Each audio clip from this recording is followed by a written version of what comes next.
کہ حضور علیہ السلام نے ارشاد فرمایا کہ الغیبۃ اشد من الزنا، کہ جو غیبت ہے وہ زنا سے بھی بدتر ہے. اور اس کی وجہ حضور نے یہ بیان فرمائی کہ اگر کوئی شخص بدکاری میں مبتلا ہوتا ہے تو بعد میں توبہ کر لیتا ہے، لیکن غیبت سے توبہ کرنے سے بھی معافی نہیں جب تک جس کی غیبت کی ہے اس سے معافی نہ ملے. اس لیے یہ بدکاری سے بھی بڑا گناہ قرار پاتا ہے. حضور نے ارشاد فرمایا، طبرانی نے اپنی موجم میں اس کو لکھا، المستمع احد المغتابین، فرمایا جو غیبت سنتا ہے وہ بھی ایک غیبت کرنے والا ہی ہے. اور صرف زبان سے ہی غیبت نہیں، اگر ہاتھ کے اشارے سے اور گوشائے چشم سے بھی غیبت کی جائے تو وہ بندہ بھی غیبت کرنے والے میں شمار ہوگا اور اس کو بھی اسی طرح سزا بھگتنا ہوگی. ایک خاتون کا تذکرہ چلا تو حضرت عائشہ رضی اللہ تعالی عنہا نے اس کا حضور کو بتاتے ہوئے عرض کیا ہاتھ کے اشارے سے کہ وہ چھوٹے قد کی، تو حضور نے فرمایا عائشہ غیبت نہ کرو. تو عرض کی حضور وہ واقعی چھوٹے قد کی ہے؟ غیبت یہ ہے کہ کسی شخص کے عیب کو جو اس کے اندر موجود ہے اس کے پس پشت بیان کرنا، یہ غیبت ہے. اور اگر اس کے اندر عیب نہیں ہے اور پھر عیب اس پر لگایا جائے تو یہ غیبت نہیں ہے، یہ بہتان ہے. اگر اس کے اندر ہے، بالکل ہے، 100% اس کے اندر عیب موجود ہے اور اس عیب کو بیان کیا جائے اس کے پس پشت، جس کو سن کر اس کو دکھ پہنچے گا اور وہ ناراض ہوگا، تو وہ غیبت کہلاتی ہے. بصورت دیگر وہ بہتان ہوگا اور وہ دوہرا جرم ہے. چغلی، غیبت اور چغلی الگ ہے. غیبت یہ ہے کسی کا عیب بیان کر دیا جائے اس کے پس پشت، اور نمیمہ چغلی یہ ہے کہ کسی شخص نے کسی کے بارے میں کوئی بات کہی اور آپ اس سے بات لیتے ہیں اور جا کے اس کے منہ میں ڈال دیتے ہیں. اس شخص کو کہتے ہیں تیرے بارے وہ یہ کہہ رہا ہے، یہ ہے نمیمہ، اور یہ انتہائی بری خصلت ہے. اللہ قرآن میں سورہ القلم کے اندر ارشاد فرماتا ہے وَلَا تُطِعْ كُلَّ حَلَّافٍ مَّهِینٍ ہَمَّازٍ مَّشَّاءٍ بِنَمِیم. یہ چغل خور ولید بن مغیرہ کی خصلت ہے، چغل خوری، اور اللہ نے اس کے ساتھ اس کو منسوب کیا. یہ جھوٹی قسمیں کھانے والا اور چغلی کرنے والا ہے. اس نے حضور علیہ السلام کو مجنون کہا تھا اور اللہ تعالیٰ نے اس کے نقص گنوائے. اور اس کافر کے نقائص میں سے ایک نقص یہ تھا کہ یہ چغلی کرنے والا تھا. جس طرح مکھی گند اٹھاتی ہے نا اور جا کے پاک کھانے پہ رکھ دیتی ہے، اپنی اپنی قسمت ہے نا. شہد کی مکھی کا اپنا مقدور ہے. تو شہد کی مکھی چلتی ہے اور حضور پہ درود پڑتی ہے اور چھتے تک آتے آتے وہ شہد میٹھا کر لیتی ہے، وہ کڑوا رس میٹھا کر لیتی ہے. اور دوسری مکھی گندگی پہ بیٹھتی ہے، ایک جگہ سے گندگی اٹھاتی ہے اور دوسری جگہ پہ لا کے رکھ دیتی ہے. چغل خور بھی اس مکھی کی طرح ہے، ایک جگہ سے گندگی اٹھاتا ہے اور دوسری جگہ پہ رکھ دیتا ہے اور لڑائی اور فساد برپا کر دیتا ہے. لیکن سلو کرانے والا شہد کی مکھی کی طرح ہے.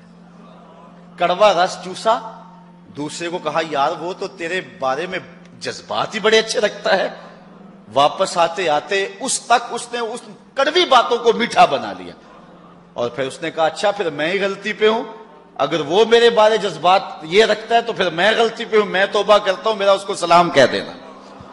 تو محبت پیدا ہو گئی. تو جو چغل خور ہوتا ہے، جو نمام ہوتا ہے، یہ انتہائی بدترین شخص ہے. اور بخاری مسلم دونوں میں روایت ہے، حضور نے ارشاد فرمایا لا يدخل الجنت نمام، چغل خور جنت میں داخل نہیں ہوگا، چغل خور جنت میں نہیں جائے گا. امام بخاری نے اپنی صحیح میں اس روایت کو نقل کیا ہے. حضور علیہ السلام نے ارشاد فرمایا تاجدو من شرار الناس ذل وجہین هو الذی یاتی ہؤلاء بوجہ وہؤلاء بوجہ. حضور نے فرمایا کہ اللہ کے نزدیک سب سے شریر آدمی وہ ہے کہ جو دو منہ والا ہے. ایک شخص کے پاس جاتا ہے تو اور منہ لے کے جاتا ہے، دوسرے شخص کے پاس جاتا ہے تو اور منہ لے کے جاتا ہے. اس کو کہتا ہے اس نے تیرے بارے یہ کہا، اس کو کہتا ہے اس نے تیرے بارے یہ کہا، لڑائی کرا دیتا ہے، خاندان توڑ دیتا ہے. اچھا غیبت بری چیز ہے، چغلی اس سے بھی بری چیز ہے. چغلی خاندان توڑتی ہے، دوستیوں کو قطع کرتی ہے، لیکن سب سے بڑا ظالم وہ چغل خور ہے جو میاں اور بیوی کے درمیان چغلی کرتا ہے. جب میاں اور بیوی آپس میں الجھ پڑیں اور طلاق کی نوبت آئے، حدیث میں آتا ہے اللہ کا عرش بھی تھرا جاتا ہے.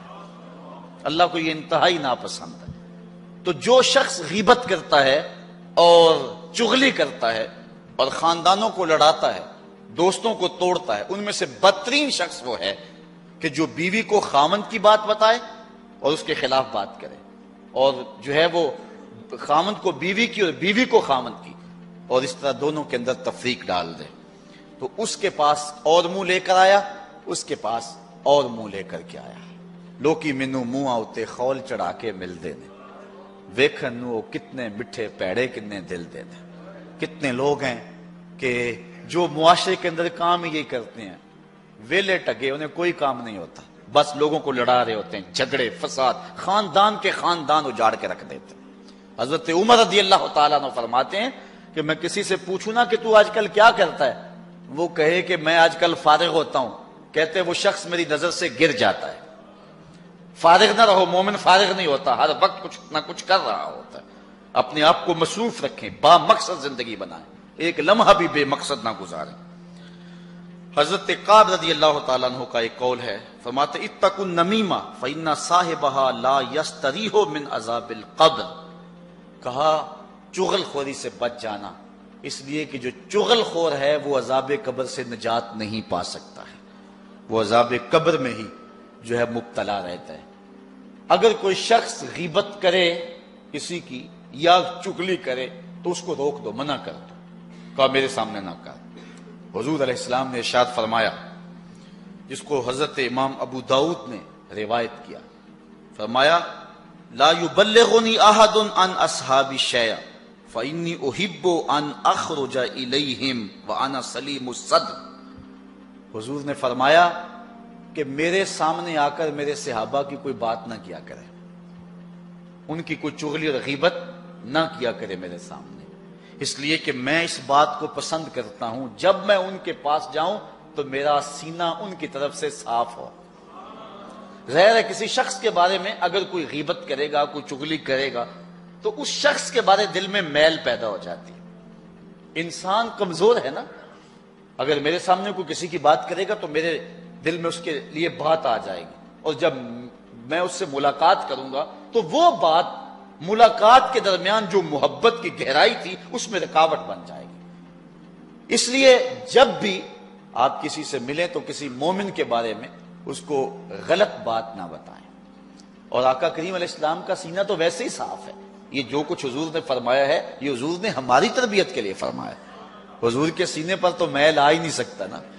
حضور کا سینہ تو جو ہے وہ اتنا مطہر ہے اور اتنا پاک ہے، اللہ اکبر، اور دل اتنا طاہر ہے. اعلی حضرت نے حضور کے ایک ایک عضو پہ سلام کہا اور تذکرے کیے، لیکن جب حضور کے دل کی بات آئی تو اعلی حضرت کہنے لگے اللہ اکبر، دل سمجھ سے برا مگر یوں کہوں غنچائے راز وحدت پہ لاکھوں سلام. اور ایک حدیث کے لفظ ہیں، حضور نے فرمایا الا اخبرکم بشرارکم، میں تمہیں خبر نہ دوں کہ تم میں سے سب سے شریر لوگ کون سے ہیں؟ قالوا بلا، صحابہ نے عرض کی کیوں نہیں حضور، آپ ارشاد فرمائیے. قال المشاؤون بالنمیمۃ المفسدون بین الاحبہ، وہ جو چغلی کرتے ہیں اور دو دوستوں کے درمیان تفریق ڈال دیتے ہیں، فساد کرتے ہیں محبت والوں کے درمیان. کہا میری امت کے شریر ترین لوگ یہ ہیں. امام غزالی نے ایک بات لکھی ہے، آپ فرماتے ہیں غیبت کرنے والا، چغلی کرنے والا اگر چغلی سے توبہ کر لے، اگر توبہ کر لے چغلی سے، پھر بھی جنت میں سب سے آخر میں جائے گا. اگر اس نے چغلی سے توبہ کر لی تو پھر بھی جنت میں آخر میں جائے گا، اور اگر چغلی سے توبہ نہیں کی ہے پھر جہنم میں سب سے پہلے جائے گا. اب آپ اندازہ کر سکتے ہیں کہ یہ کتنا برا اور کتنا بڑا گناہ ہے. ایک حدیث میں آتا ہے کہ قیامت کے دن جب بندہ اللہ کے روبرو حاضر ہوگا تو اس کے نامہ مال میں کچھ بھی نہیں ہوگا، وہ دیکھے گا تو کچھ بھی نہیں. وہ کہے گا اینا صلاتی، وسیامی وطاعتی، مالک میرے روزے کدھر گئے، میری نمازیں کدھر گئی، میرے نیک اعمال کدھر گئے؟ اللہ تعالیٰ ارشاد فرمائے گا ذہب اعمالک کلہ، تیری غیبتیں اور تیری چغلیاں تیرے سارے عمل کھا گئیں، اب تیرے نامہ اعمال کے اندر کوئی عمل موجود نہیں ہے۔